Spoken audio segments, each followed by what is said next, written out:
Boa noite, Físio. Já estou com saudade dessa turma enorme. Bom, avisados alunos, né? Primeiramente, eu gostaria de me desculpar pelo atraso aí nas minhas atividades docentes, mas eu ando muito ocupada com relação, né, às medidas de prevenção da transmissão sustentada do coronavírus. Né, o meu outro lado profissional, eu atuo, né, no Hospital do Estado, sou coordenadora do controle de infecção hospitalar, então eu tenho tido muito trabalho nessas 2 últimas semanas, né, um trabalho bem desafiador, porque estamos mudando fluxo, né, ampliando atendimentos, criando locais para atendimento de pessoas, né, com esse tipo de infecção grave. Bom, então vamos retomar aí nossas aulinhas, tá? Bom, olha, a última aula, né, os últimos tópicos que foram trabalhados em sala foram sinais vitais em fisioterapia com o objetivo de capacitar vocês para avaliação da vítima em qualquer situação de agravamento. Então nós falamos sobre o pulso, né, quais seriam os pulsos de emergência, fizemos uma palpação de pulsos principais, pulsos periféricos e artérias profundas. Depois falamos um pouquinho sobre o equilíbrio termorregulador do hipotálamo, as situações de hipo e hipertermia, e ficaria ainda para iniciarmos, né, a aferição da pressão arterial, onde nós já tínhamos combinado até fazer uma prática com a turma toda. Porém, como eu vou precisar de um tempo, talvez, para estarmos executando essa prática, se Deus quiser, vamos voltar às atividades normais daqui a um tempinho. Então, eu vou deixar essa parte e vamos passar para o restante do conteúdo que eu tenho que apresentar para vocês. Quando falamos em primeiros socorros, lembrando da nossa aula inicial, o que é muito importante em primeiros socorros é manter a pessoa viva. Ou seja, é conseguirmos executar algumas intervenções, talvez até mesmo chamado de socorro, para que essa pessoa mantenha-se viva até que chegue o cuidado ou o socorro especializado. Dessa forma, eu trago aqui uma lista dos principais acidentes mais comuns que requerem atuação básica de primeiros socorros. Então, nós temos ferimentos, hemorragias, convulsões, desmaios, insolação e internação, fraturas, luxação, entorse, condução e contusão, que são as emergências ortopédicas, o acidente ocular, muito comum na nossa região. Além do envenenamento, nós chamamos as intoxicações exógenas, acidentes por animais peçonhentos, obstruções de vias aéreas por qualquer tipo de corpo estranho, o afogamento, o choque elétrico e a parada cardiorrespiratória. Esses tópicos são os tópicos que nós iremos abordar durante esse semestre.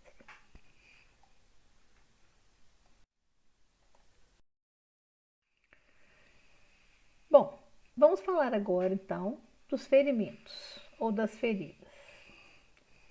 Toda ferida constitui uma agressão à integridade tecidual da nossa pele, que produz uma solução de continuidade entre o meio externo e o meio interno, o que pode levar à grande complicação das feridas ou dos ferimentos, que é a infecção. Né? Essa solução de continuidade, esse contato do meio interno da nossa pele, do nosso corpo, com o meio externo. As feridas ou os ferimentos, eles podem ser classificados pelo tipo do agente causal. Ferida por arma de fogo, ferida cirúrgica, ferida perfurante. Podem também ser classificadas de acordo com o grau de contaminação. Ferida limpa, ferida contaminada, ferida infectada, ferida potencialmente contaminada, ou pelo tempo de traumatismo. Um traumatismo agudo, um traumatismo crônico. Podem também ser classificadas pela profundidade das lesões. Ferida superficial, ferida profunda, extensão, ferida grande, ferida pequena, e as suas complicações, como uma ferida exudativa, ferida com drenante, ferida necrótica que são já, né, extensões de uma continuidade, ou seja, uma complicação de um ferimento. O ferimento ele é sempre produzido por um agente lesivo, que armazena agentes microbianos próprios, ou seja, uma faca, né, um objeto perfurante. Dessa forma, ocorre-se a contaminação de uma ferida, o que requer, então, né, um tratamento, um cuidado específico para que consigamos tratar essas lesões, né, estimular o tecido de granulação e ela possa cicatrizar sem o que nós chamamos de contaminação. Aqui eu apresento para vocês um corte da nossa pele. A pele, o maior órgão do corpo, que tem funções importantíssimas de defesa, de proteção, de elasticidade, de aquecimento, manutenção da temperatura corporal, de proteção de proeminências ósseas.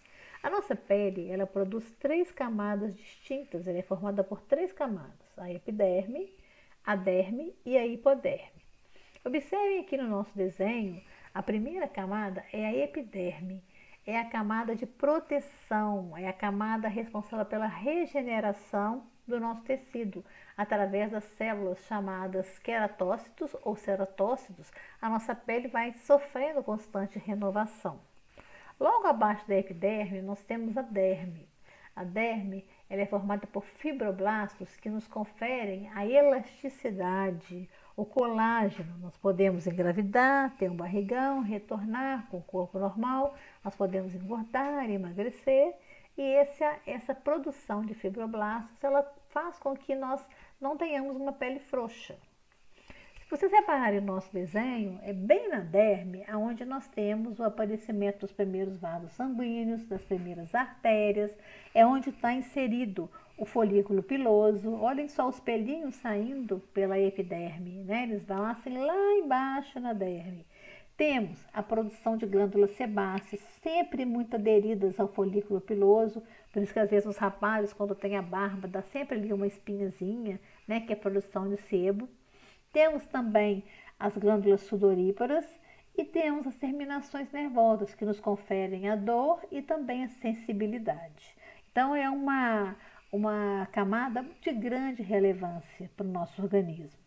E abaixo da derme nós temos chamados a hipoderme ou o tecido subcutâneo ou o tecido adiposo, que é aquele tecido cheio formado por células adiposas, né, os adipócitos, que nos confere a gordura corporal, né, o acúmulo da gordura corporal, mas ao mesmo tempo tem a função de proteção dos nossos ossos proeminentes e manutenção da nossa temperatura corporal. Quando eu tenho uma lesão que ela fica a nível de derme e epiderme, que elas são muito bem aderidas, se vocês olharem no desenho, existe uma camada chamada lâmina basal que faz uma aderência entre a epiderme e a derme. Quando há um trauma que rompe essa camada, nós temos a formação das bolhas. É o que acontece em queimaduras de 2º grau, é o que acontece quando nós temos um sapato novo que ele fica ali roçando, fazendo um trauma. E aí solta aquela pelinha que é a epiderme e tem a formação da bolha. Então isso significa que houve uma ruptura da camada basal que une a epiderme com a derme e aí nós temos uma lesão já em estágio 2. Então, eu trouxe aqui essa imagem da pele para a gente falar agora um pouquinho e classificar as nossas feridas.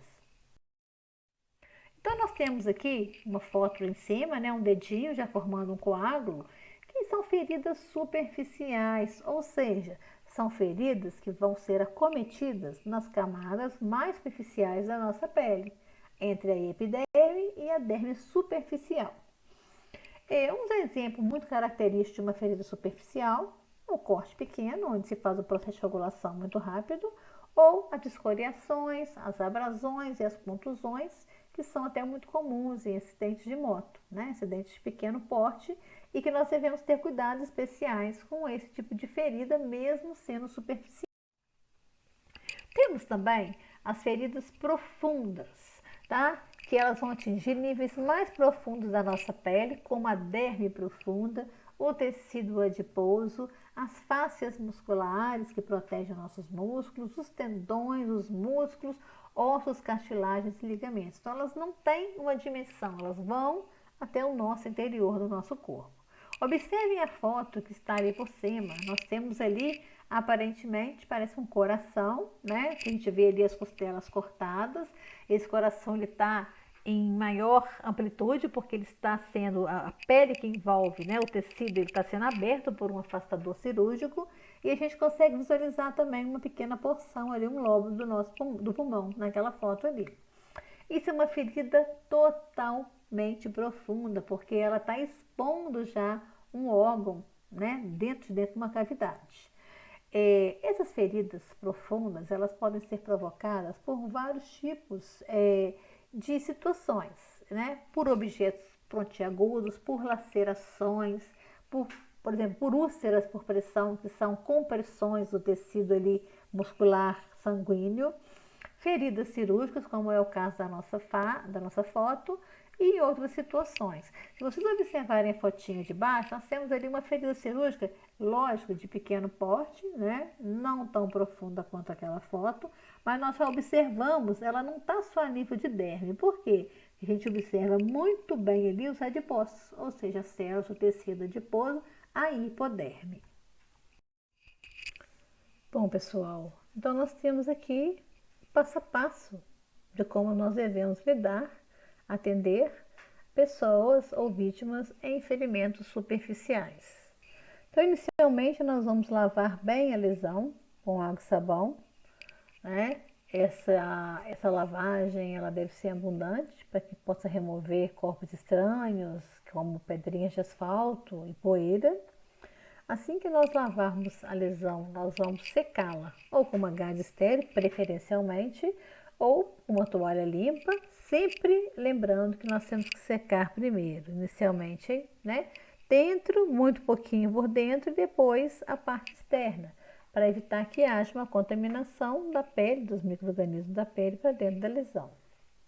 Assim que eu limpar, nós vamos colocar compressa de gás e nós vamos ocluir essa lesão sobre a ferida. Importante aqui que não se use nenhum tipo de algodão, porque ele solta fibra e pode prejudicar a cicatrização.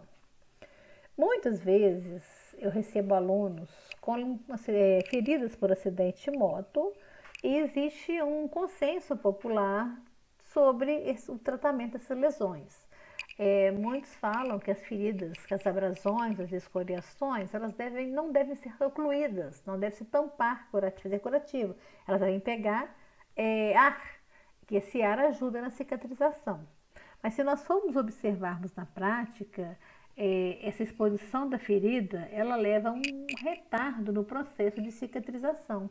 Ou seja, vai se formar aquela casca, aquela crosta, e quando você começar a remover aquela crosta, vai ter pequenos sangramentos. Isso significa que o epitélio não foi formado.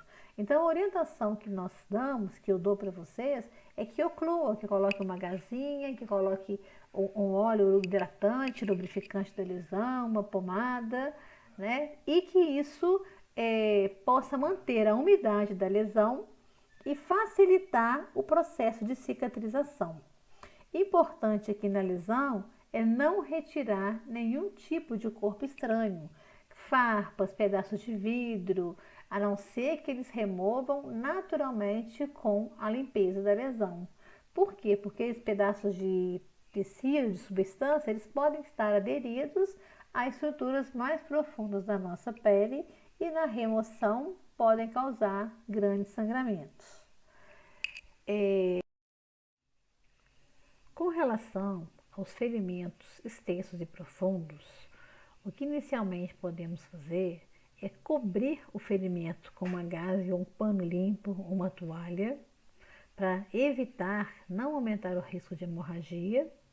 Não devemos lavar, como fazemos nas feridas superficiais, e também jamais remover objetos fixados no ferimento.